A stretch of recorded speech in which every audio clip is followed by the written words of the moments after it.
De même, je vous le dis, il y aura plus de joie dans le ciel pour un seul pécheur qui se répand. Je suis descendu sur la terre pour faire la volonté de mon Père. Et la volonté de mon Père, c'est que je me perde. Quelle grâce pour nous que d'avoir un si merveilleux Père. Nous disons merci parce que tu es notre Père. Et nous avons tout pleinement en toi par Christ. Et nous te disons merci ce matin. Est-ce que tu as encore la nourriture pour nous, pour nourrir nos esprits, afin que nos âmes et nos corps soient fortifiés. Merci Père pour la parole de révélation. Que la grâce et l'amour de Dieu soient sur chacun d'entre nous. Au nom de Jésus. Amen. Amen. Nous bénissons le Seigneur pour tous ses bienfaits, parce qu'il nous conduit au fur et à mesure.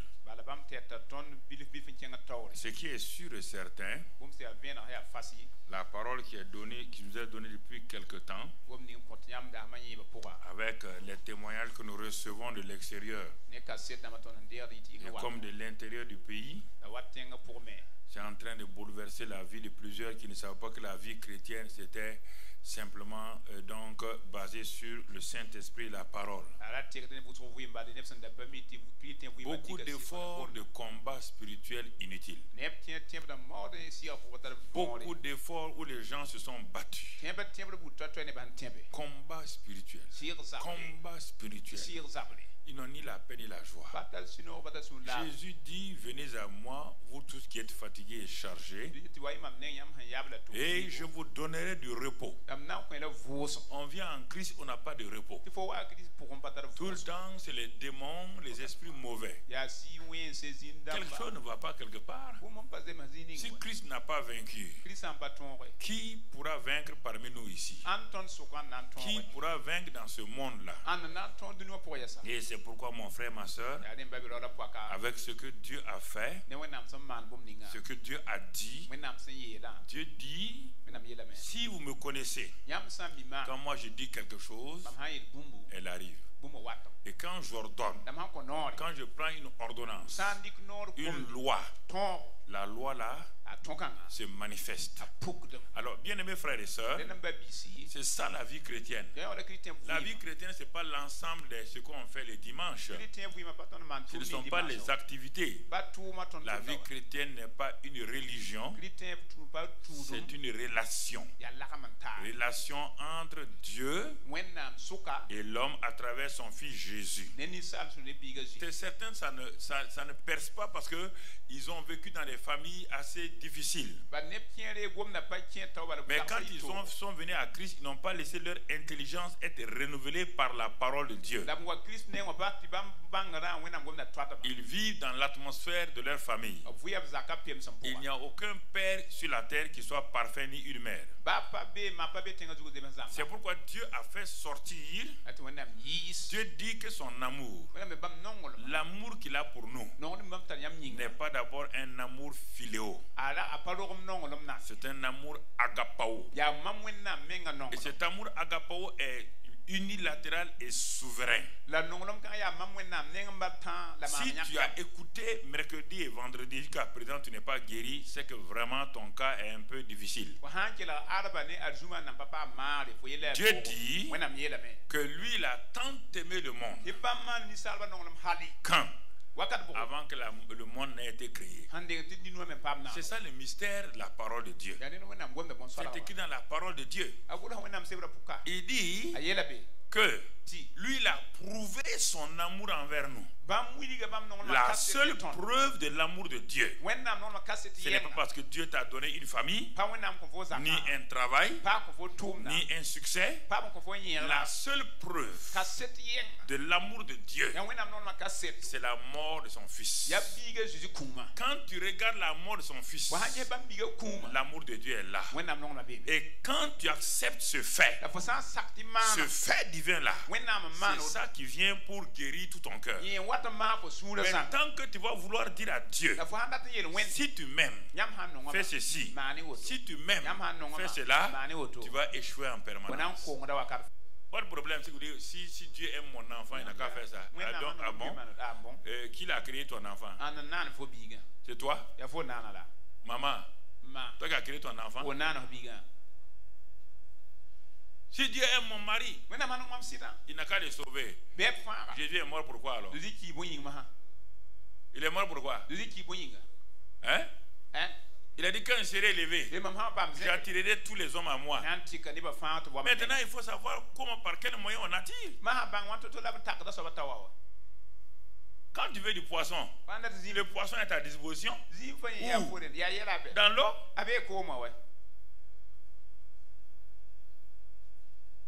Mais le poisson est à la disposition de tout le monde. Va dans la rivière, va dans le fleuve, le poisson est là-bas. Ce n'est pas quand tu vas aller au fleuve que Dieu va créer le poisson. Le poisson est à ta disposition. Mais il te faut quoi? Un hameçon. Simplement. Dieu a tout fini. Qu'est-ce qu'il te faut? La foi pour saisir la chose. Un point, c'est fini. Vous voulez que Dieu fasse quoi?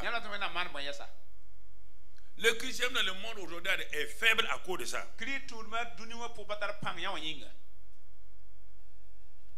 Et écoutez, il y a deux questions qui ce matin que je voudrais que nous puissions nous poser ça. Tu vas écouter la prière de deux personnes. Deux chrétiens. Ils sont convertis. Ils vont à l'église. Tous les deux sont sérieux. Écoute leur prière. Le premier vient. Il élève sa voix et prie. Il dit Seigneur, je prie. Je prie en croyant de tout mon cœur que tu es le Dieu d'amour et que tu es capable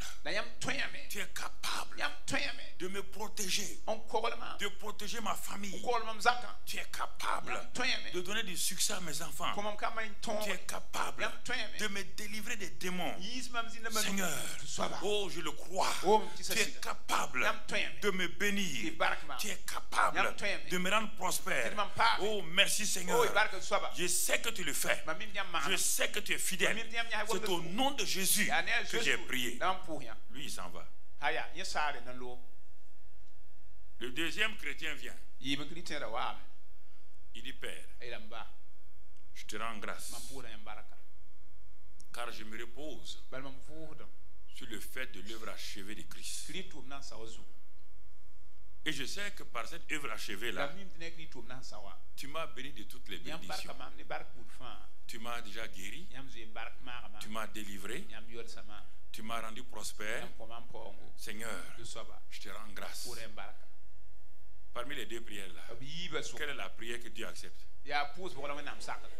Oui, parce que vous avez été enseigné maintenant.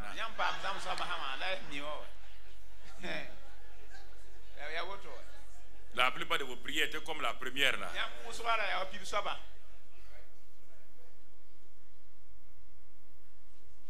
Comment vous allez demander à Dieu de faire quelque chose qu'il a déjà fait? Vous commencez à vous réveiller. Comment vous demandez à quelqu'un de vous bénir quand il vous a déjà béni? Et c'est ça des luttes inutiles. Des dénominations entières sont dans le combat spirituel. Combat spirituel. Des milliers de gens, ils ne savent pas qu'ils sont dans l'erreur. Et ils sont convaincus, leurs responsables sont convaincus qu'il faut aller sur telle montagne là. Il y a telle montagne là. Il faut aller prier ici. Il faut aller prier là. Ils ne savent pas que Christ a fini. Et ça amène la dépression. Ça amène la dépression. Comme ils ne seront pas exaucés, ils sont frustrés. Par exemple, ceux qui prient, par exemple, Il y a beaucoup de gens aussi qui prient. Seigneur, Seigneur, j'ai faim et soif de toi. Et ils chantent, j'ai soif de ta présence, ô divin. Ils chantent, Seigneur, j'ai faim, j'ai soif de toi. David a dit dans le psaume 42 qu'il a soif de toi. Dans le psaume 63, qu'il te cherche. Seigneur, je suis vide. J'ai faim et soif de toi. Et on voit dans Jean 4, Jésus dit, celui qui vient à moi, l'eau que je lui donne, il n'aura plus faim, il n'aura plus soif. Toi, tu es en train de prier. Jésus te dit, il a dit à la Samaritaine qui avait faim et soif. Elle ne connaissait pas Jésus. Elle avait faim et soif. Quand elle a connu Jésus là, est-ce qu'elle avait faim et soif encore? Mais pourquoi vous continuez à prier des prières anti-bibliques? Va plus loin encore. En Jean 6, qu'est-ce qu'il a dit? Il dit, je suis le pain de vie. Je suis le pain de vie. Celui qui me mange n'aura plus jamais faim, n'aura plus jamais soif. Chaque dimanche, tu manges le pain de vie. Tu as la parole de vie. Et toi, tu as toujours soif. Donc, tu es un niard.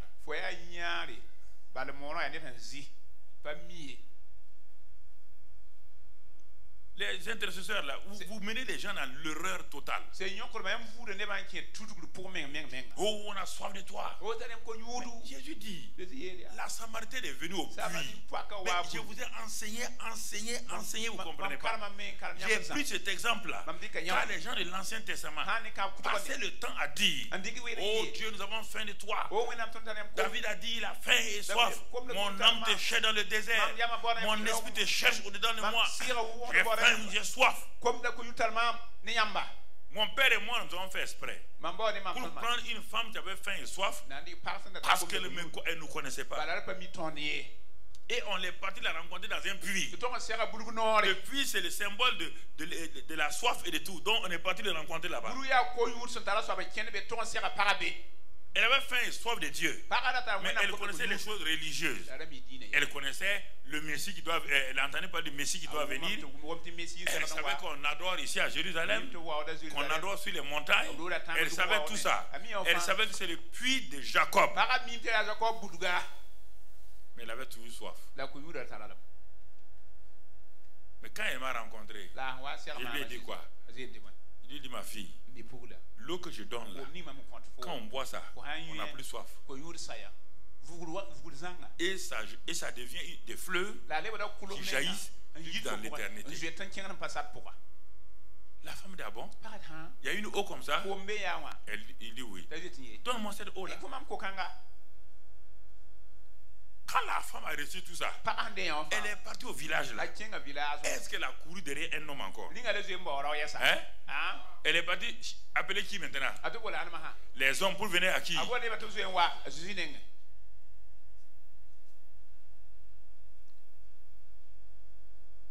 Tu as déjà vu dans le Nouveau Testament quelqu'un qui dit qu'il a faim et soif de Dieu?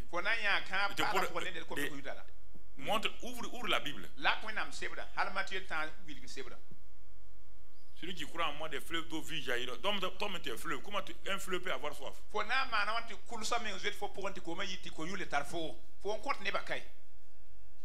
C'est vous qui avez abreuvé les gens. C'est vous qui abreuvé les gens. Les fleuves d'eau vie jaillissent de votre cœur. Et vous dites, j'ai faim et soif. Comment un fleuve peut-il avoir faim et soif? C'est le manque de compréhension de la parole de Dieu.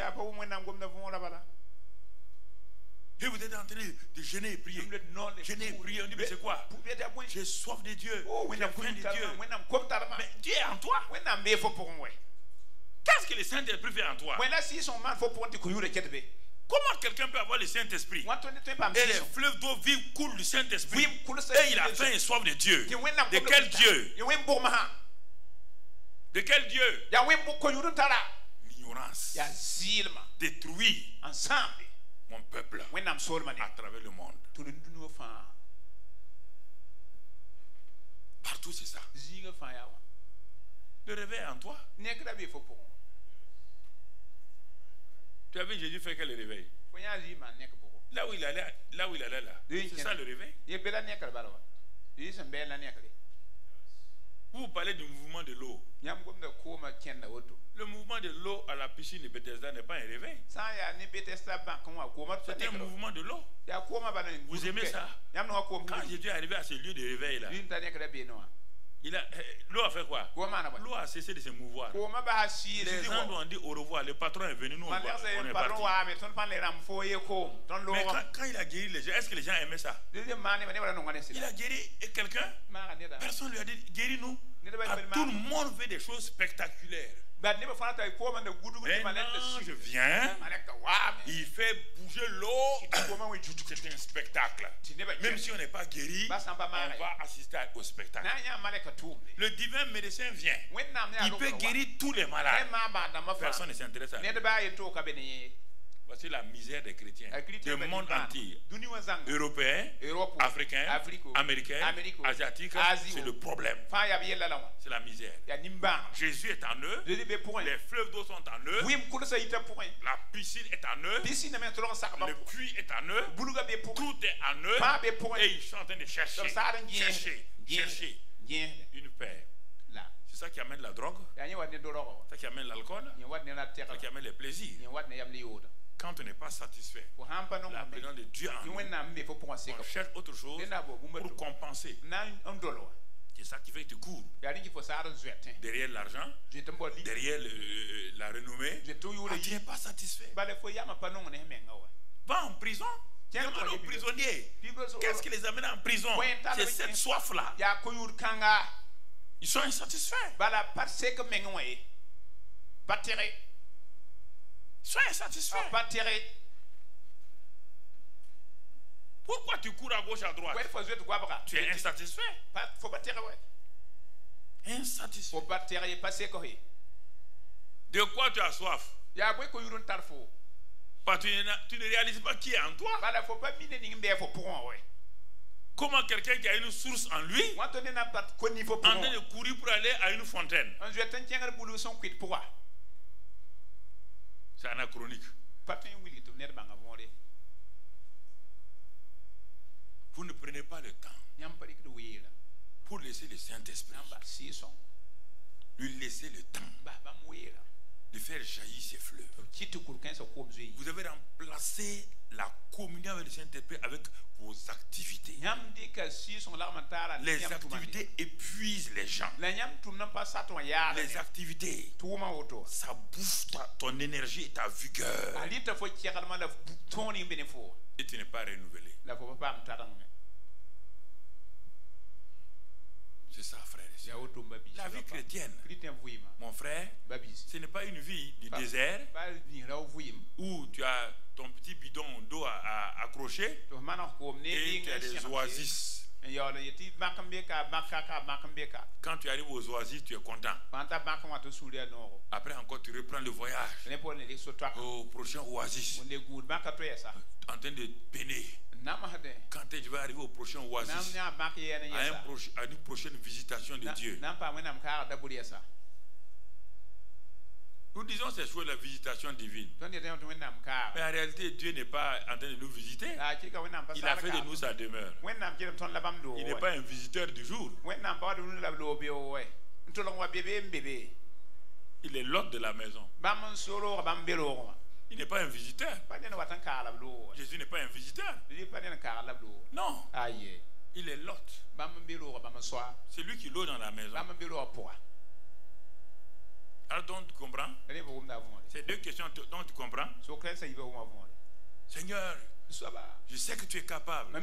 Ils sont tombés ça. Il y a un seul gars qui a dit ça. C'est le lépreux. Je sais que tu peux. Si tu veux. En dehors de lui, personne n'a dit ça. Ils ne connaissaient pas Dieu. Parce qu'on leur avait dit que les lépreux ne doivent pas s'approcher. C'est pour ça dit si tu le veux, tu peux.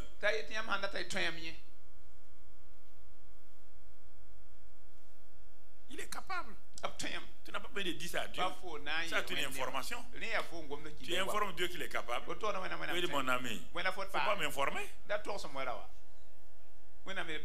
Si tu es capable, il te dit, mais moi, bon, utilise ma capacité au lieu de dire si tu suis capable. Et tu verras si je suis capable ou pas.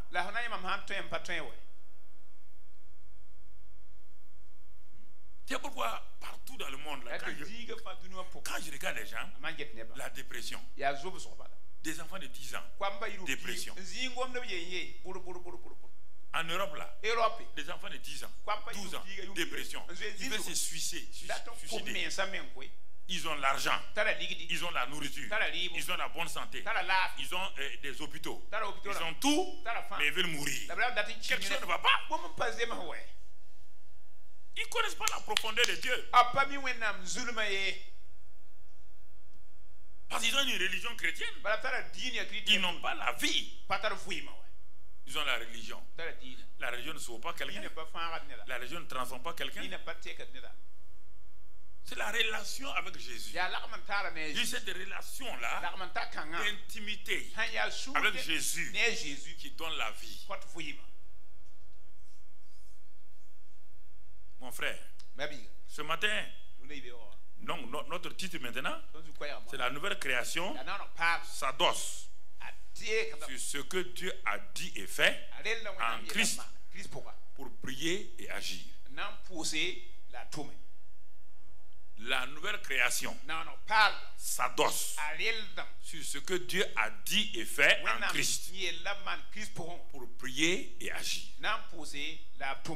La nouvelle création ne prie pas, n'agit pas comme les chrétiens yo-yo. Il cherche à savoir, chaque fois qu'il veut prier et agir, ce que Dieu a dit, ce que Dieu a fait.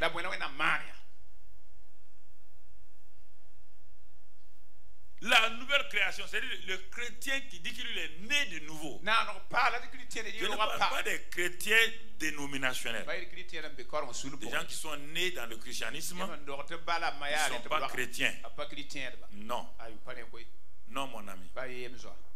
Il y a beaucoup d'arbres dans la rivière, mais ils ne sont pas des caïmans.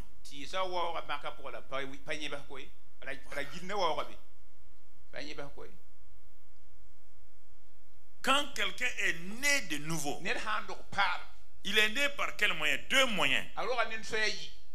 Et ce sont ces deux moyens qui vont le faire grandir. La Bible dit que quand on est né de nouveau, il y a deux agents qui ont fait que nous sommes nés de nouveau. Le premier, engendré par la parole vivante, la sémence incorruptible de Dieu, et régénéré par le Saint-Esprit. Tu es né par ça, tu grandis par ça, et tu finis ta vie par ça. Si tu lâches un d'entre eux, la parole et ou le Saint-Esprit, c'est fini pour ta vie. Tu es un chrétien yo-yo déséquilibré. Engendré par la parole, Paul le dit et Pierre le dit, par la sémence vivante et incorruptible, et régénéré par le Saint-Esprit. Ton esprit devient vivant. Et le Saint-Esprit vient vivre dans ton esprit. Et tu commences par là. Et tu avances maintenant. Et quand tu avances, mon frère, tu vas voir ce que Dieu va faire. Nous revenons sur le livre de Gédéon. Ça fait 2-3 semaines qu'on est dessus. Dans l'Ancien, parce que je prends l'Ancien Testament pour aller tout dans le Nouveau Testament. Dans le livre de Juges. Dans le livre de Juges 6, verset 12. L'ange de l'Éternel apparut à Gédéon et lui dit: l'Éternel est avec toi, vaillant héros. Je reprends, avant de continuer, je te reprends ça. Quand tu lis, toi tu lis ça rapidement. Mais on te dit que ce Gédéon-là, qui était-il? Gédéon est l'échantillon de la jeunesse de son temps. Et la jeunesse de son temps se posait des questions sur la réalité de Dieu. Les parents avaient démissionné totalement. Les parents étaient liés au passé, disant oui, Au temps de Moïse, il y a eu ça. Quand on était en Égypte, il y a eu ça. Mais la Genèse dit, vous avez au moins un passé. Mais nous avons quoi? Vous voulez qu'on vive avec Dieu là sur la base de quoi? Vous au moins vous avez eu des expériences passées. Il n'y a pas de problème. Mais nous les jeunes gens là, on ne peut pas se baser sur vos expériences car vos expériences sont devenues de la cendre. Il n'y a plus de vie là-dedans. Il n'y a plus de vie là-dedans. Si votre expérience était toujours vivante, ça peut nous aider. C'est devenu de la cendre. Alors qu'est-ce qu'on doit faire? Vous nous dites que Dieu a fait ça avec Moïse. Dieu a fait ça avec un tel. Dieu a fait ça avec un tel. Et aujourd'hui, Dieu est-il à la retraite? C'est ça le problème, frère.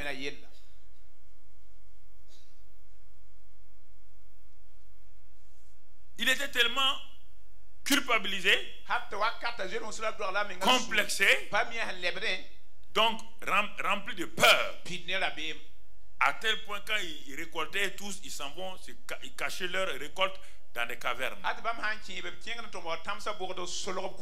Qui? Le peuple de Dieu. Réfléchis à ta vie. Dans quelle caverne tu te caches? Quelle caverne tu te caches? Caverne de la peur. Caverne de quoi?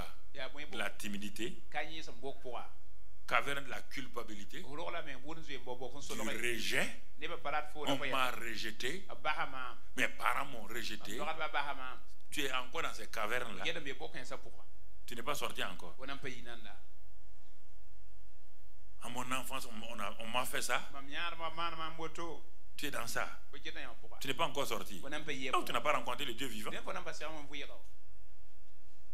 ne l'as pas rencontré. Comment on peut rencontrer Dieu dans les cavernes de rejet?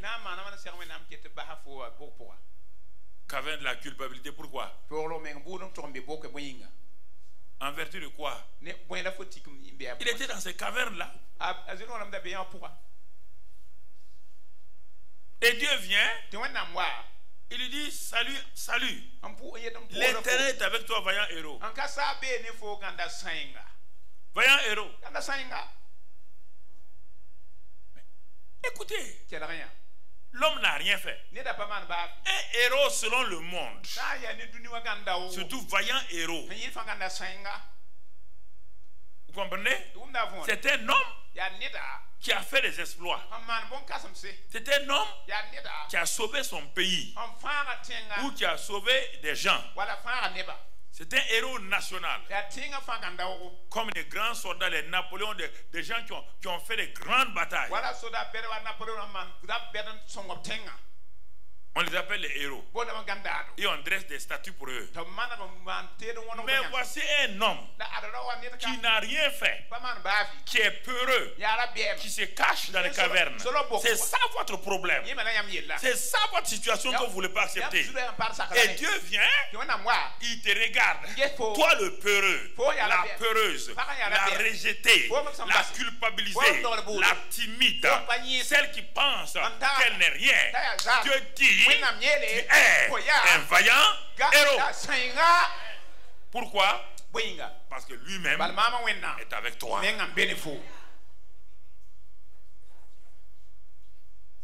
Voici tous les secrets du christianisme.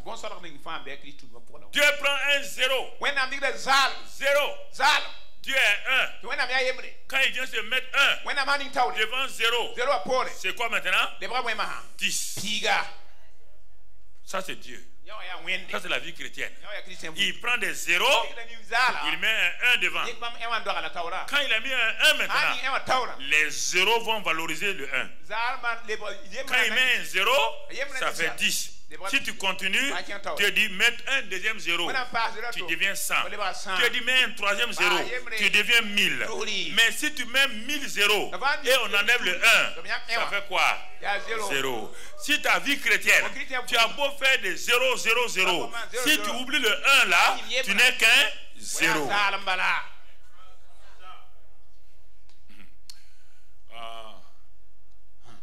Dieu est en train de vous enseigner.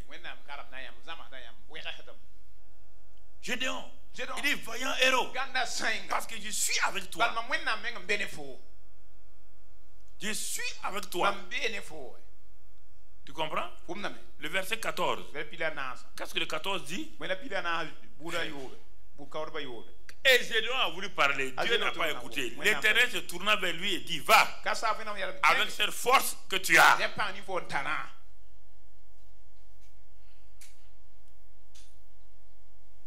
Va avec cette force que tu as.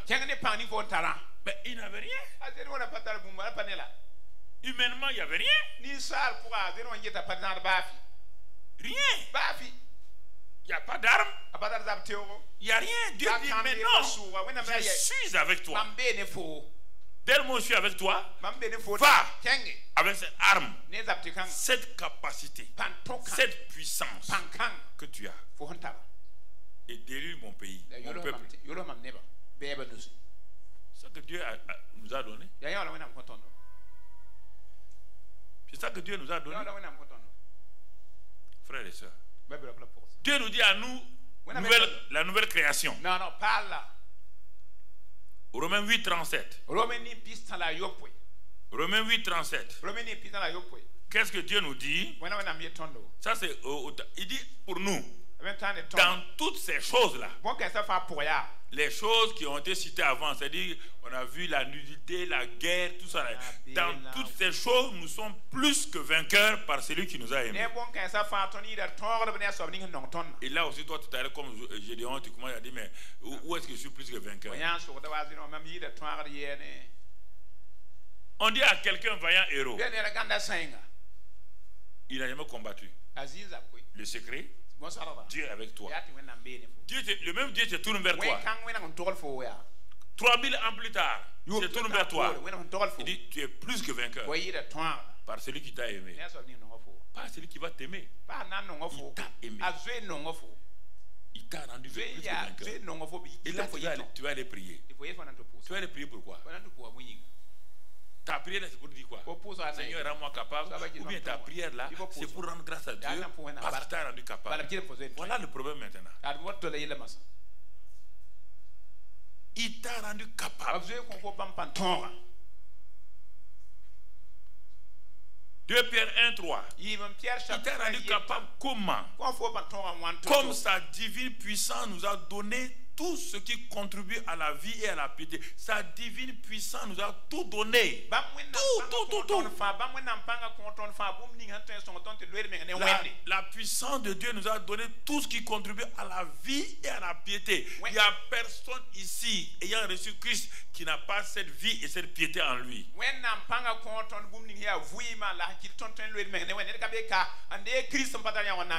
Au moyen de la connaissance, voyez bien, de celui qui nous a appelés par sa propre gloire et par sa vertu.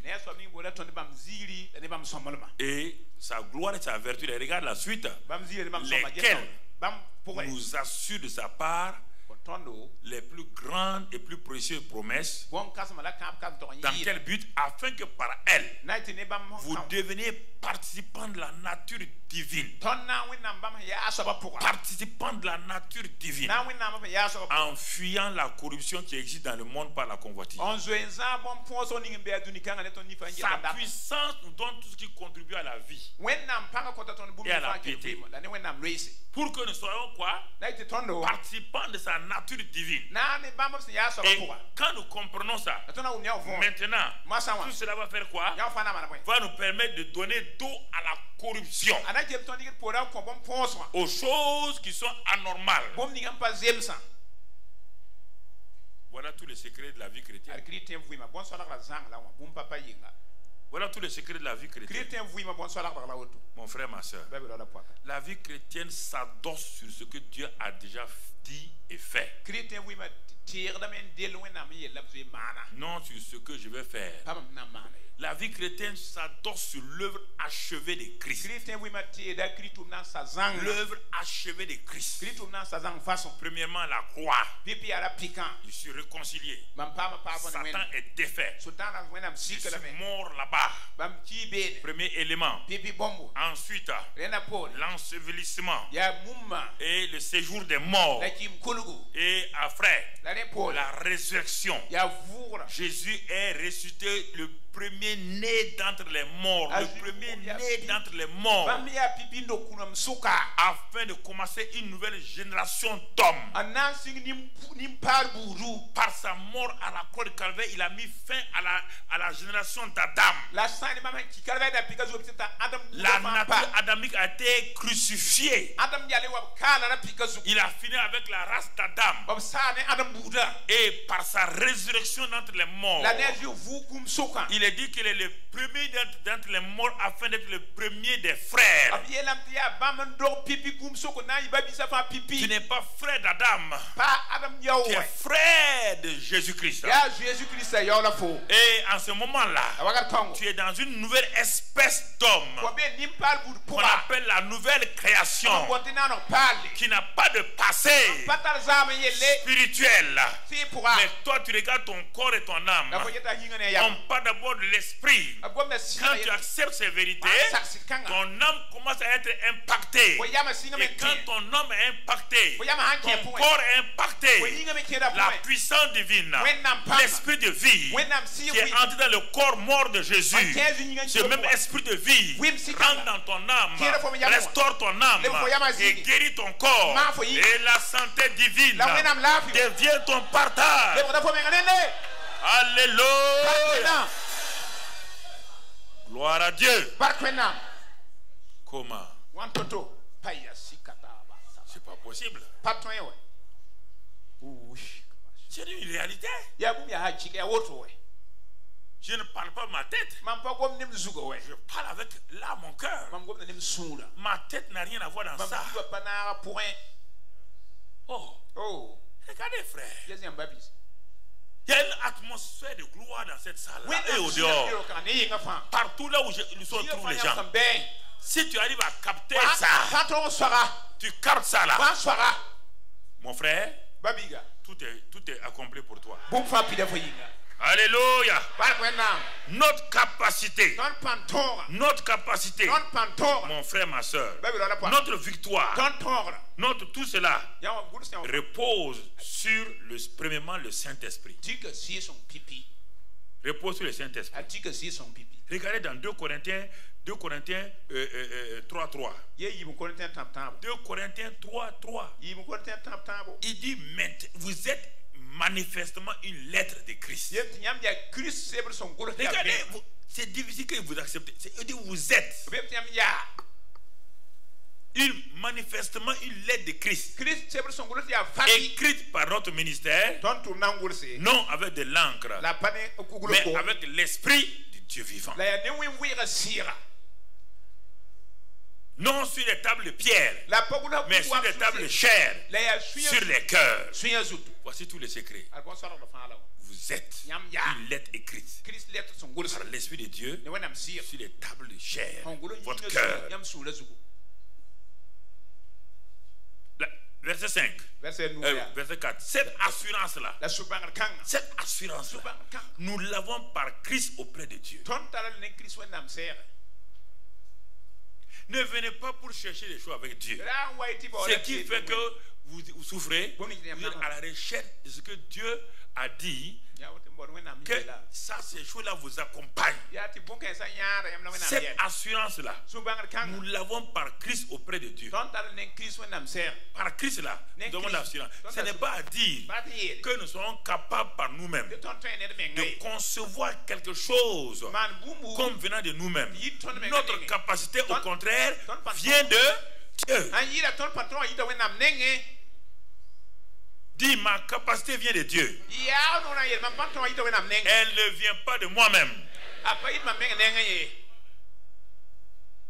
Quand on parle, ça vient de Dieu là.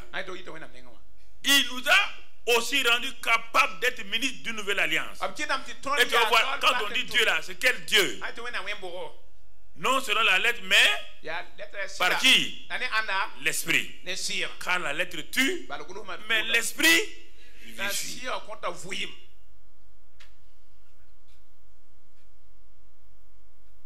Premier élément, c'est le Saint-Esprit. Le Saint-Esprit, mon frère, quand le Saint-Esprit est à l'œuvre, allons au verset 17. Qu'est-ce qu'il va faire? Le Saint-Esprit, quand il va commencer à te façonner. Or, le Seigneur, c'est l'Esprit. Les gens ne savent pas. Jésus est Seigneur et Sauveur. Sauveur et Seigneur. Pour le salut, la réconciliation et la résurrection. Mais il a laissé la place à un autre Seigneur. Qui s'appelle qui? Si tu ne crois pas, va dans Jean 14, tu vas trouver. Il dit, je vais vous donner un autre allos parakletos. Allos parakletos. Un autre consolateur comme moi. Vous m'appelez consolateur, mais je vous donne un autre consolateur. Vous m'appelez Seigneur, je vais vous laisser un autre Seigneur. Il dit, or le Seigneur, c'est l'Esprit. Actuellement là, le Seigneur là, c'est l'Esprit. Et là où est l'Esprit du Seigneur, écoute, là où est l'Esprit, où on donne la place à l'Esprit Saint, là est à quoi? La liberté. Jésus l'avait déjà dit dans Jean 3. Il a dit à Nicodème, il dit, là où il y a l'Esprit, c'est la liberté. L'Esprit souffle comme le vent. Tu ne sais d'où il vient, tu ne sais où il va. C'est ça le Saint-Esprit. Il est libre. Et il t'amène dans la liberté des enfants de Dieu. Alléluia. Il t'amène dans la liberté des enfants de Dieu. Oublie tes petits problèmes. Je veux ça, je veux ça. Laisse d'abord que l'Esprit t'amène. Il a de plus grandes choses, mon frère, que ce que toi tu veux. C'est ça. Il a de plus grandes choses que tu veux. Et il dit en ce moment-là, si tu laisses ça, regarde ce qu'il va faire encore. Nous tous, le visage découvert, ça veut dire que nous tous qui avons cru en Christ, nous avons le visage découvert. Nous contemplons comme dans un miroir la gloire du Seigneur. Nous sommes transformés en la même image, de gloire en gloire, comme par le Seigneur, l'Esprit, qui nous transforme. Saint-Esprit. Il utilise quoi? La parole. Mais si toi tu ne veux pas la parole de Dieu, du papa des petits messages WhatsAppiens, messages WhatsAppiens, je ne parle pas de ça. La parole de Dieu. Le Saint-Esprit prend la parole esprit, et il te transforme, il te métamorphose. Transformé, métamorphosé. Il produit le processus de métamorphose en toi. Parce que tu as accepté qu'il soit Seigneur de ta vie. Et quand il est Seigneur de ta vie, tu donnes la première place à la parole. Quand tu te lèves le matin, tu tiens la parole. Tu dis, quelle est ma nourriture? La parole de Dieu est ma nourriture. La parole. Quelle est ma nourriture?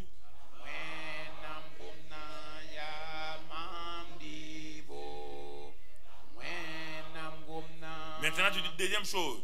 Qui est mon enseignant?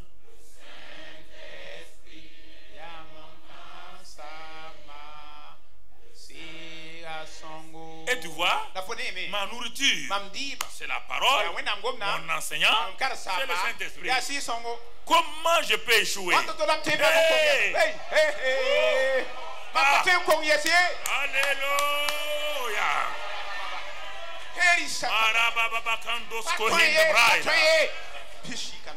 Il dit, mais si vous croyez la parole, vous laissez le Saint-Esprit. Il dit dans Philippiens 2, 13, il va produire le vouloir et le faire selon son bon. Quel plaisir Dieu a quand tu laisses la parole, le Saint-Esprit. mon frère, il va te donner plus. Plus. Plus. De quoi tu as besoin? Il dit qu'il va donner au-delà de ce que tu veux. Son bon plaisir. Son bon plaisir. Vous comprenez? C'est ça. Quand la parole de Dieu et le Saint-Esprit tiennent leur rôle, tu leur donnes cette place-là. Mon ami, tu n'as pas besoin d'aller prier 4 heures, 5 heures. Comment quelqu'un même va aller prier Dieu 5 heures pour avoir un litre d'essence? Je ne comprends pas ça. Quel est ce démon-là qui bloque ton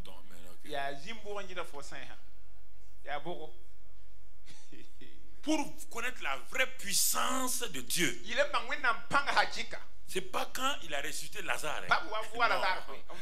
Là, Jésus il a débloqué devant le tombeau de Lazare là, mais tout juste une parole. Lazare sort. Ça c'est pas la puissance. Ce n'est pas parce qu'il a marché sur l'eau. Pour connaître la vraie puissance de Dieu. Écoute-moi, la vraie puissance de Dieu, c'est quand Jésus est mort, Satan a pris son âme, à le mettre dans l'enfer. Et il a assiégé tout l'enfer avec tous ses démons. Tous les démons de Satan ont été appelés à la rescousse. Tous les démons de Satan. Mettez-vous ici, mettez-vous là, frappez, bloquez tout. Dieu était assis là-haut. Il riait. Le psaume 2 dit Dieu est assis sur son trône, il rit. Il dit, il rit. Les dimanches matin, il dit, glorieux Saint-Esprit. Alléluia.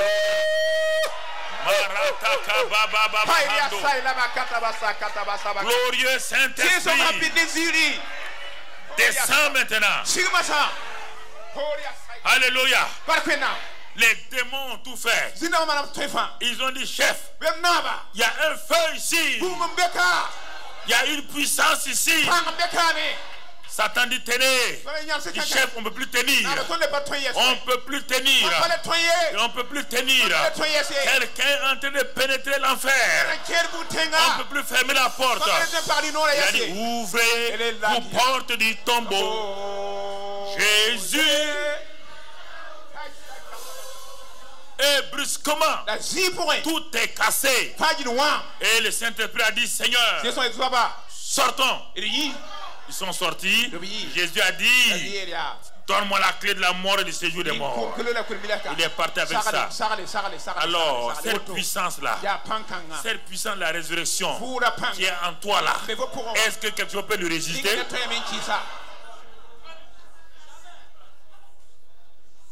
La mort, première mort physique, la mort spirituelle, toutes les morts, tout aspect de mort, plus Satan lui-même, l'enfer, se sont ligués contre Jésus. La puissance de Dieu est venue, l'a sortie.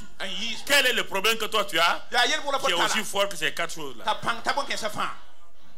Et cette puissance de la résurrection est en toi. Elle est en toi. Assois-toi, mon ami. Alléluia. Oh. Alléluia. Cette puissance de la résurrection est en toi. Dis, elle est en moi. Je marche avec cette puissance-là. Je vis dans cette puissance-là. Seigneur, merci ce matin pour ta grâce et ton amour. Alléluia. Et cette parole-là pénètre en toi et le Saint-Esprit agit. Et le Saint-Esprit se manifeste. Alors regardons. Quand l'œuvre achevée de Christ a été accomplie, regardez son fruit. Quel est le fruit de l'œuvre achevée de Christ? Éphésiens 1. Regarde maintenant. Éphésiens 1 ressemble à Canaan. quand il devait aller à Canaan, est-ce que Canaan était un fait réel, oui ou non? Tout ce que Dieu a dit à Abraham, a dit à Isaac, a dit à Jacob, a dit à Moïse et a dit à Josué, est-ce qu'ils ont trouvé Canaan là textuellement comme Dieu a dit, oui ou non? Mais pourquoi ils n'ont pas pu prendre Canaan? Voilà le vrai problème. Canaan n'était pas une promesse, Canaan était un fait. Dieu leur a donné. Dieu leur a donné. Dieu leur a dit simplement que mettez la plante de votre pied. Mettez simplement la plante de votre pied. Sinon le pays est pour vous. Mettez la plante de votre pied. Malgré la présence de qui? Malgré la présence de qui? De Anak, non? Mais on dit de mettre la plante de pied. Est-ce qu'on a dû combattre les géants? Est-ce que tu as vu quelqu'un combattre les géants dans Canaan? Quelqu'un a combattu les géants? Est-ce que Dieu t'a dit que tu as vu les géants qui sont là-dedans? Il t'a dit de les combattre?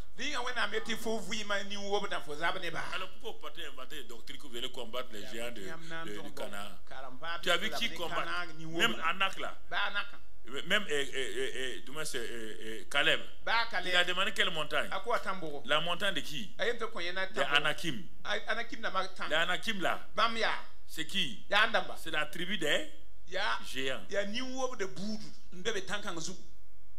Quand ils sont rentrés là, il a dit à Josué, c'est 80 combien? 85 ans. Bon, Josué dit, bon, tu vas te reposer. Il dit, comme moi. Il dit, bon, donc, je veux la montagne. Là où il y a les géants là, c'est cette montagne là que je veux. C'est cette montagne que je veux. Bien qu'il ait eu cette montagne là, tu as vu qu'il a combattu les géants? Non. Il savait une chose. Quand Dieu dit la chose, quand il ordonne,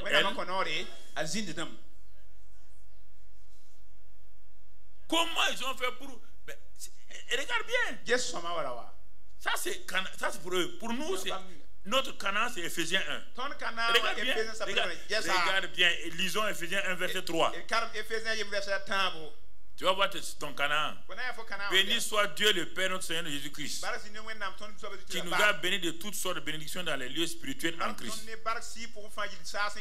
Il nous a déjà bénis de quoi? Canaan était rempli de quoi?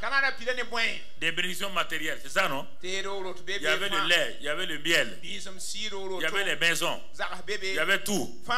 Pas de stérilité, pas de mort prématurée. C'était ça Canaan, non? Oui ou non? Deutéronome 8, Exode 23, pas de femmes qui avortent. Tout ça c'était Canaan. Et ils sont partis. Leur ignorance a fait que plusieurs n'ont pas pu bénéficier de Canaan. Dieu vient avec nous. Il dit, vous aussi vous avez un Canaan. Tout est déjà fini. Vous êtes déjà bénis de toute bénédiction spirituelle dans le lieu céleste en Christ. Vous êtes déjà bénis. Verset qui suit. 1. En lui, Dieu, en Christ, Dieu vous a élu avant la fondation du... C'est toi qui t'es élu? On dit Dieu t'a élu. Est-ce que quand Dieu t'a élu là, c'est pas ça que tu as fait c'est pas ça qui a fait que tu es devenu chrétien? Si Dieu t'a pas élu, tu peux devenir chrétien? Tu as fait un effort pour devenir chrétien? Parce que Dieu t'a élu avant la fondation du monde. Et pour que nous soyons saints et irrépréhensibles devant lui. Voilà ce que Dieu a fait. Dieu n'a pas dit pour que vous vous débrouillez pour... Non. C'est ça qu'il a dit à Gédéon. Tu es un vaillant héros. Gédéon dit non. Il a dit à Moïse, va avec le bâton que tu as. Moïse dit le bâton est inadéquat. Devant l'armée de Pharaon, le bâton est inadéquat. Mais Dieu dit, mais quand moi je suis là, il n'y a rien qui soit inadéquat. Il dit à Samson, les Philistins sont sont sur toi. Les Philistins sont là. Et le Saint-Esprit est venu. Quand le Saint-Esprit est venu, Samson dit là où il y a le Saint-Esprit là.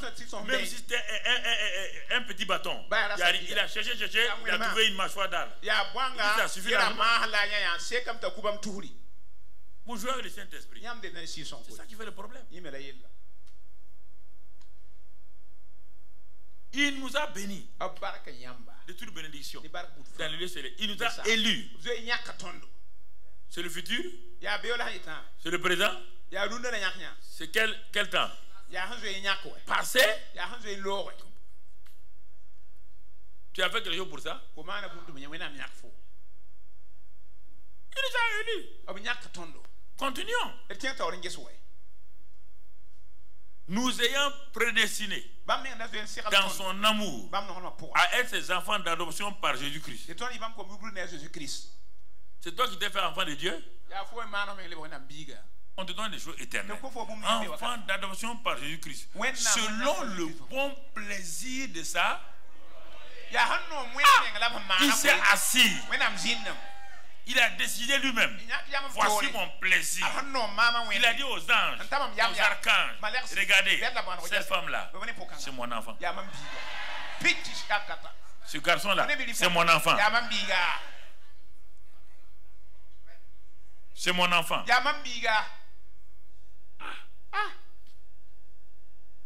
Tu t'imagines? Tu es né quelque part en brousse. On dit bon, on ne sait même pas. Tu es le fils de qui? Et tu grandis comme ça. Les gens disent bon, on ne sait pas. On ne sait pas vraiment cet enfant-là vient d'où. Et puis un jour, le plus grand roi, le grand roi du pays dit vraiment, j'ai un enfant là. Il ne sait pas. Il a disparu. On le cherche. Et là où on vient te trouver dans ta case ronde. Ça fait 2 jours que tu n'as pas mangé. On dit c'est toi qu'on cherche. C'est pourquoi on me cherche. Tu es le prince héritier. Dans un premier temps, non, dans un premier temps, tu vas comme ça. Premier temps, tu dis voilà, ça n'est assez maintenant. Vous m'avez insulté, vous m'avez maltraité. Maintenant, ça suffit de vous moquer de moi. Ça suffit. Mais on vient vous prendre. On vient vous prendre. Et on vous amène au palais. Et vous dites tout ça c'est du théâtre. Est-ce que vous êtes fille du roi, oui ou non? Vous avez un problème où? Votre? Bon, quand vous allez commencer à vivre dans le palais, et les gens vous appellent prince, régulièrement, ça va commencer à faire quoi? Ça va commencer à faire quoi? C'est ça, frère et soeur. C'est ça qui vous arrive. Quand Dieu dit quelque chose, vous retournez à vos misères. Vous retournez à vos échecs. Vous retournez à vos faillites. Vous retournez à vos faiblesses. Vous retournez aux choses que vous avez faites. Dieu dit, je t'ai élu. Avant la fondation du monde. Avant que tu n'aies posé aucun acte, je te connaissais déjà.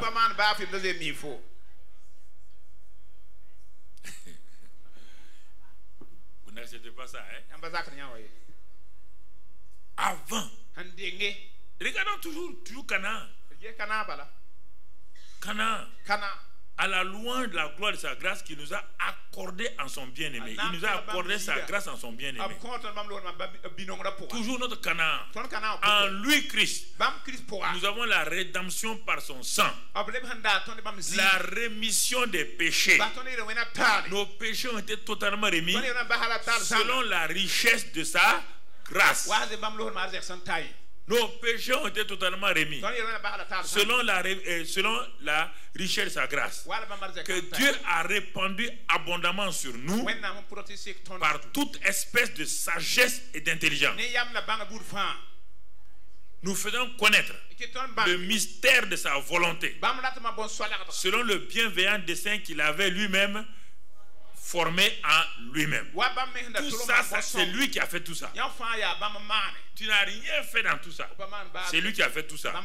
Et il a mis cela en exécution lorsque le temps sera accompli de réunir toutes choses en qui? En Christ. Celles qui sont dans les cieux et celles qui sont sur la terre.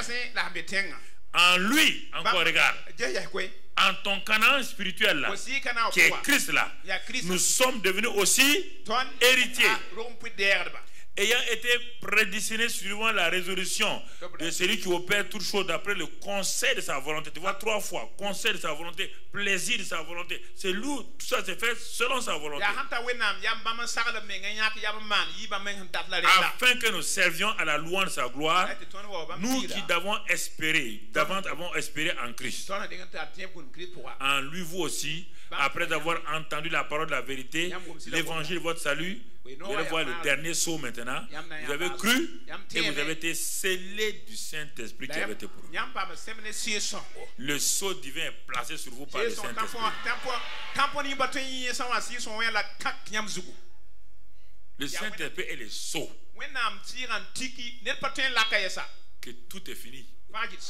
Que tu es accompli. Que tu appartiens au Seigneur. Voici votre Canaan spirituel. Maintenant, on va voir.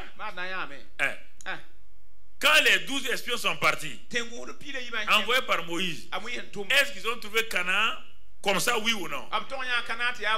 Leur Canaan, là, ils l'ont trouvé comme Moïse a dit, non? Mais pourquoi ils ont parlé mal? Tout ce que je t'ai dit là, c'est ton Canaan spirituel. Tout ce que je viens de te dire, Éphésiens 1, 3, jusqu'ici là, c'est ton Canaan spirituel. Mais qu'est-ce que tu vas dire maintenant? Qu'est-ce qui te manque? Ce qui te manque là, je vais te donner ça. La suite est devant toi. La suite là est devant toi. Et regardons maintenant, mon frère, le verset 15. Il dit, c'est pourquoi moi aussi. Voilà la prière que j'ai transformée pour moi pendant plus de 15-20 ans maintenant. C'est la prière. Paul dit quoi? Moi aussi, ayant entendu parler de votre foi au Seigneur Jésus-Christ et de votre charité pour tous les saints. Regardez bien ce que Paul dit. Il y a 2 choses que j'ai vues chez vous. 2 choses que j'ai vues chez vous. Première chose, votre foi au Seigneur et votre amour pour tous les saints. Ah, vous êtes de bons chrétiens. Vous avez la foi et vous avez l'amour pour les gens. Il y a beaucoup de chrétiens comme ça. Mais ce que je constate, c'est qu'il vous manque la réalité. Quelle réalité? De tout ce que je viens de dire là. Et Paul dit maintenant, il va faire quoi? Il dit, il va prier. Il va prier. Quelle est la prière de Paul? Pour que les Éphésiens comprennent que Éphésiens 1, 3 jusqu'à Éphésiens 1, 14 là, c'est déjà fait. Mais qu'ils comprennent quoi? Il dit, je ne sais de rendre grâce pour vous, faisant mention de vous dans mes prières. Qu'est-ce qu'il dit? Ah oui, que Dieu vous rende capable. Non, non. Afin que le Dieu, notre Seigneur Jésus-Christ, le Père de gloire, vous fasse quoi? Vous donne un esprit de sagesse et de révélation dans ça. La connaissance de tout ce que Dieu a déjà quoi? Tout ce que Dieu a déjà quoi? Pas autre chose. Vous entendez? Il a fait quoi? Il nous a bénis. Il nous a élus. Il nous a pardonné. Il a remis nos péchés. Il nous a scellés.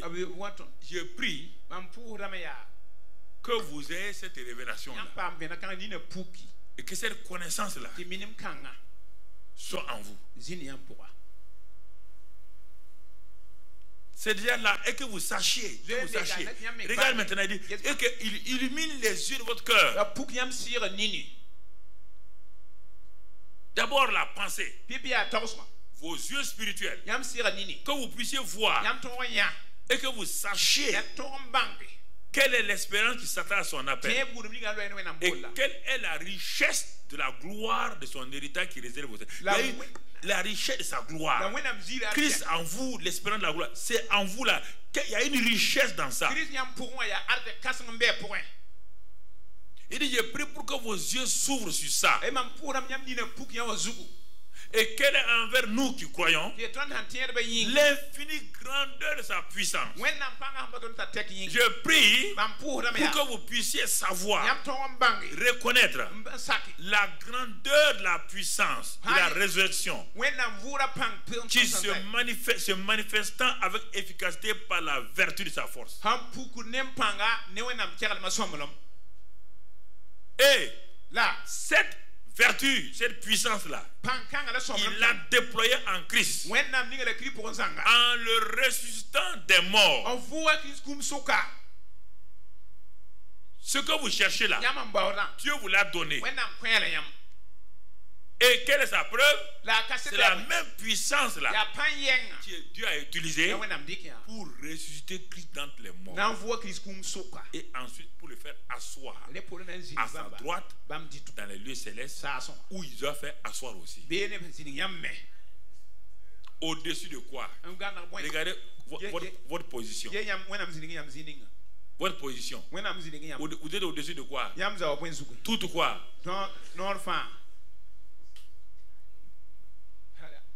Quand vous êtes au-dessus de toute domination, votre position est meilleure ou bien inférieure?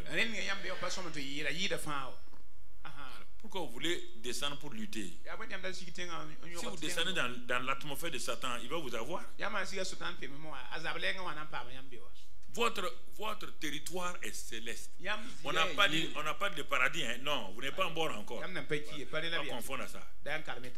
Les lieux célestes, c'est la position que Christ vous a donnée au-dessus de toute domination. Donc ce qu'on dit dans Ephésiens 6 là, les dominations qu'on voit, Dieu dit non. Je vous parle du combat, mais je vous dis ici que vous êtes au-dessus. Les armes que vous devez utiliser là, c'est pour verser l'huile chaude là sur la tête de Satan et ses démons. Vous êtes dans les lieux célestes. Lui est dans le deuxième ciel. Mais si vous voulez descendre sur la terre pour combattre en haut, qui est vainqueur? Si vous n'êtes que des charnels, des terrestres, vous voulez être sur la terre, lui il est dans le deuxième ciel. Si vous combattez, qui va être vainqueur? C'est lui. Mais si vous prenez votre position, qui est vainqueur maintenant? C'est vous. C'est par la foi qu'on est là-bas.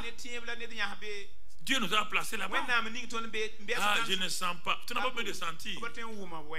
Vaillant héros. Ces muscles ne sont pas développés d'un seul coup. Il n'est pas devenu Hercule. Non. C'est même toujours le même Gédéon là. C'est le même Gédéon. C'est le même Moïse là. Avec un bâton. C'est pourquoi quand Pharaon l'avait dit, hey, Moïse, tu es revenu, non? Ah non, Moïse ne jouait pas. Il n'est pas revenu. Dieu a dit, je te fais Dieu pour Aaron. Et ensuite, plus tard, je te fais Dieu pour qui même? Pharaon. Donc Moïse est rentré chez Pharaon comme quoi? Est-ce que Pharaon peut vaincre Dieu? Tu as vu Moïse avoir peur de Pharaon? Tu as vu avoir peur de ses magiciens? Quand il faisait les miracles, quand il a dit à son prophète là, Aaron, fais les miracles, Moïse était arrêté.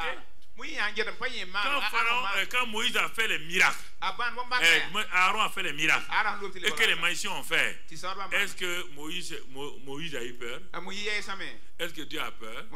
Quand Dieu dit t'envoie vers les sorciers et que les sorciers fassent des choses contre toi, est-ce que Dieu tremble? Si Moïse que Dieu a fait l'honneur d'être Dieu pour chose et lui il ne tremble pas, pourquoi le Dieu du ciel va trembler? Il est parti jusque là où Pharaon était, le dieu de donc le Nil. Il est parti défier Pharaon là-bas. Et regarde, mais tu ne comprends pas. Moïse connaît bien le palais. Il a vécu là-bas 40 ans. Il connaît la force de frappe de l'Égypte. C'est la plus grande armée de l'époque. Et les gars, ils rentrent avec un simple bâton. Ils défient le plus grand roi. Les soldats sont arrêtés avec des épées. Ils sont des arcs et des flèches. Aucun soldat n'a dit à Moïse, tu ne sors pas aujourd'hui, je vais te flécher. Pourquoi? Est-ce qu'on peut flécher Dieu? Alors pourquoi tu as un petit Dieu qu'on peut flécher comme ça? Quand tu as un problème, tu dis, mais Seigneur, on dirait il est parti où? Regarde Moïse simplement. Il n'est pas Dieu, il est un simple homme. Mais Dieu a dit, je te fais Dieu pour le Pharaon. C'est dit, je t'élève.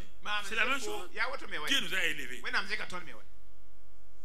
Dieu nous a élevés. Moïse est rentré, il est sorti. Il rentre, il sort. Aaron le suit. Et ils ont un simple bâton. Dieu te dit la même chose. Bon, je ne sais pas. Si toi tu crois que Moïse et Aaron étaient spéciaux, ils sont spéciaux en quoi? Dites-moi, ils sont spéciaux en quoi? Dites-moi un peu. La seule spécialité, c'est que leur nom est dans la Bible. Un point, c'est la seule chose. Il est spécial en quoi?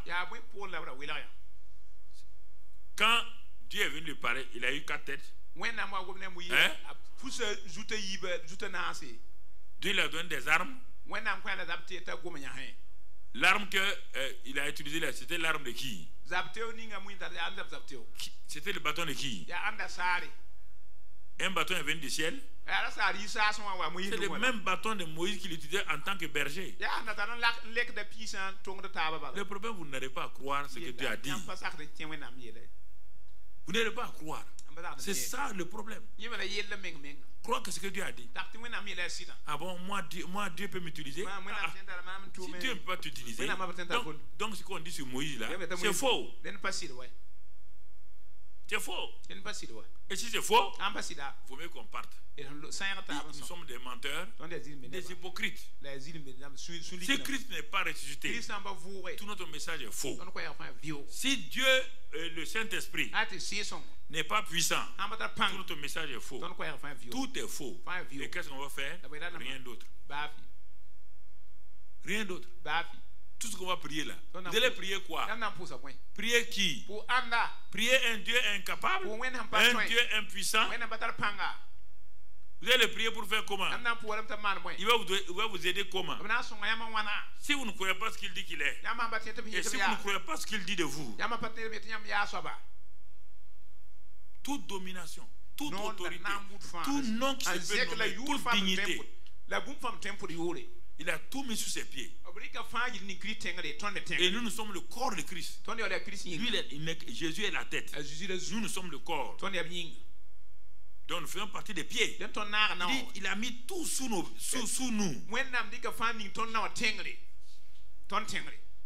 Regarde autre chose, Colossiens 2. Ils n'ont pas ça. Colossiens 2. Colossiens 2, versets 2 et 3. Regarde. Il dit, quand Christ est en nous, regarde bien.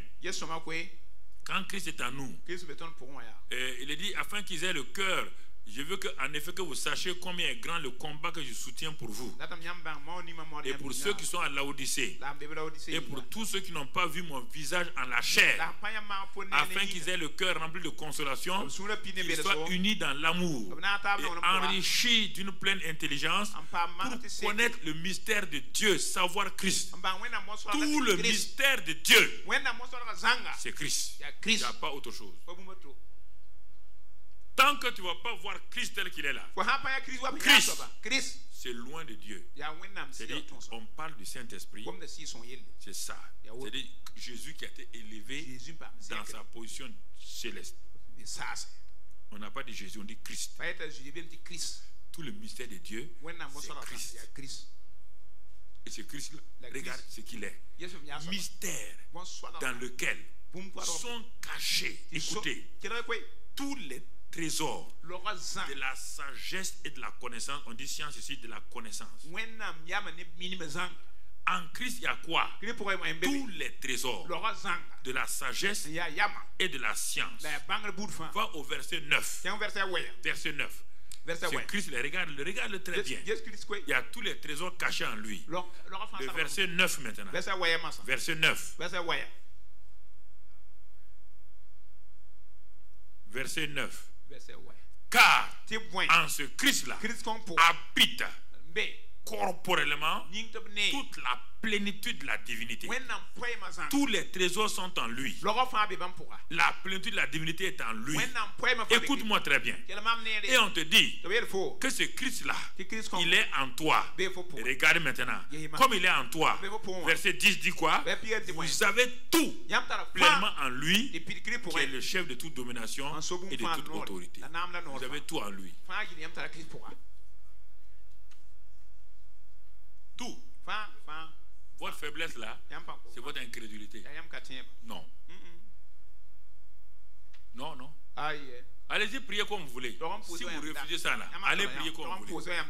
Vous ne reconnaissez pas la seigneurie du Saint-Esprit. Vous ne reconnaissez pas la seigneurie de la parole de Dieu.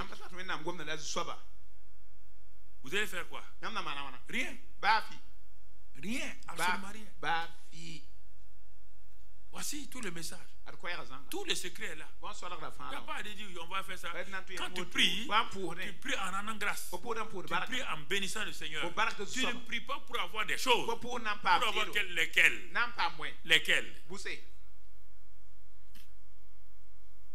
La guérison est en lui. La sainteté est en lui. Tu as déjà tout en lui. Par la foi, tu extrais ces choses-là et tu les rends réelles. Tout ça, c'est dans l'esprit. Ton esprit qui est là, tout est tenu là-bas. Transforme-les par la foi et rends-les visibles maintenant. C'est fini. Rends-les visibles. Rends-les visibles. C'est pourquoi il faut prier beaucoup en langue. La prière valable, la prière supérieure, c'est la prière en langue. Pas aller passer ton temps, dire Dieu, donne-moi ça, donne-moi ça, donne-moi ça. Et tu sors frustré. Prie en langue. Tu exposes le problème en français, en moré. Tu dis voilà le sujet. Et tu commences à prier en langue. Il n'est pas de 10 minutes, 15 minutes. Non. 1 heure, 2 heures, 3 heures. Régulièrement, quand tu conduis ta voiture, prie en langue. Quand tu es dans ta cuisine, prie en langue. On dit prier sans cesse. Tout le secret est là. Il dit celui qui prie en langue, il parle à Dieu. Il dit des secrets. On dit le mystère. Le secret est là. Le secret est en toi. On dit prie en langue. Quand tu pries en langue, le Saint-Esprit t'édifie. Et quand tu sors maintenant, tu prophétises. Les gens disent que je vais choisir la prophétie. Tu ne peux pas prophétiser aux hommes si tu n'as pas été édifié. On est édifié par le parler en langue et on sort et on prophétise. Il y a beaucoup de gens qui veulent prophétiser, ils ne sont pas édifiés lui-même. Comment tu vas aller édifier quelqu'un alors que toi tu n'es pas édifié? Voici tous les problèmes. Frères et sœurs, il faut emprunter ce chemin-là. Pas venir à l'église, ce n'est pas une épicerie où sur les rayons là, il y a telle chose posée. Tout est en Christ déjà. Et tout est dans ton esprit. Par la foi, par le parler en langue, par la proclamation. Prends ces choses-là, tu les manifestes. C'est pourquoi, quand il dit d'imposer les mains aux malades, c'est par la foi. C'est-à-dire que Dieu dit, la guérison est en toi. La puissance de guérison est en toi. Pour ta main sur ce homme-là et proclame, laisse Dieu agir.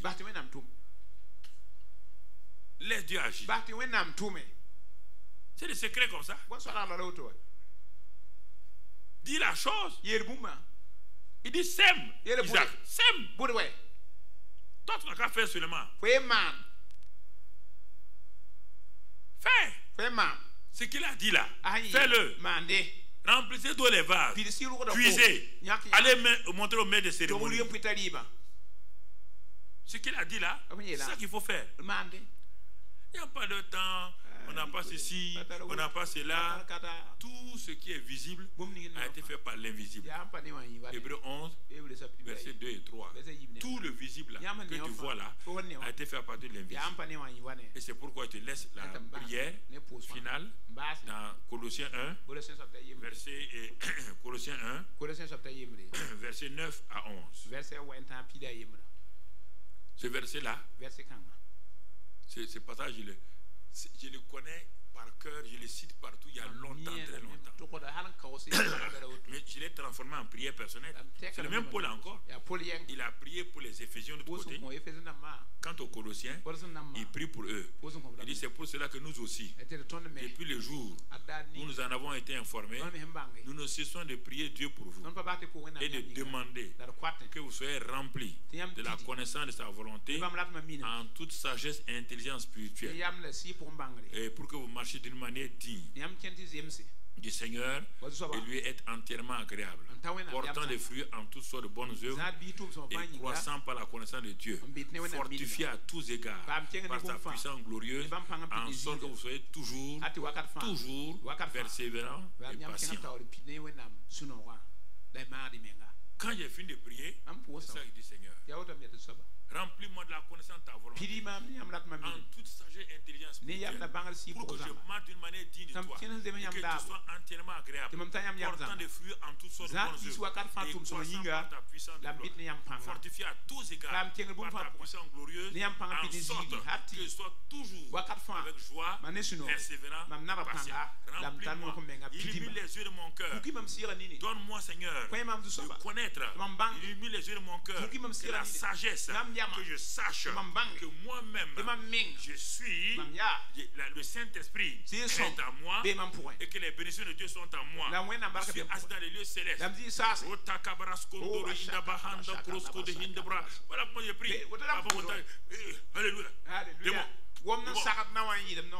Ce matin-là, il est ici, il a tout, la guérison, la vie abondante, la sanctification, tout ce que tu veux là est déjà dans ton esprit. Et le Saint-Esprit dit, pourquoi tu n'ouvres pas ta bouche pour réclamer, proclamer ce dont tu as besoin? Ce n'est pas ailleurs, tout est en toi déjà, tout est en toi. Quand Dieu voulait créer la terre, il n'a pas emprunté quelque chose sur Satan. Tout était en Dieu. Les poissons étaient en lui, dans sa parole. L'herbe était dans sa parole. Tout était en lui. Et il les a sortis un à une. La lumière était en lui. Tout était en lui. Alors c'est pourquoi le Seigneur te dit, il a mis tout en toi. Pourquoi tu ne vas pas parler ce matin? Pourquoi tu ne dis pas que la puissance de la résurrection qui est en toi là manifeste telle chose maintenant? Ramène à la vie telle chose. La puissance de la résurrection est en toi. La puissance de la résurrection est en toi. La puissance de la résurrection est en toi. Elle est en toi. Et elle attend que tu parles. Elle attend que tu agisses. La puissance de la résurrection est en toi. Parle sur ton corps. La puissance de la résurrection qui a donné la vie au corps de Jésus, elle est là pour guérir ton corps.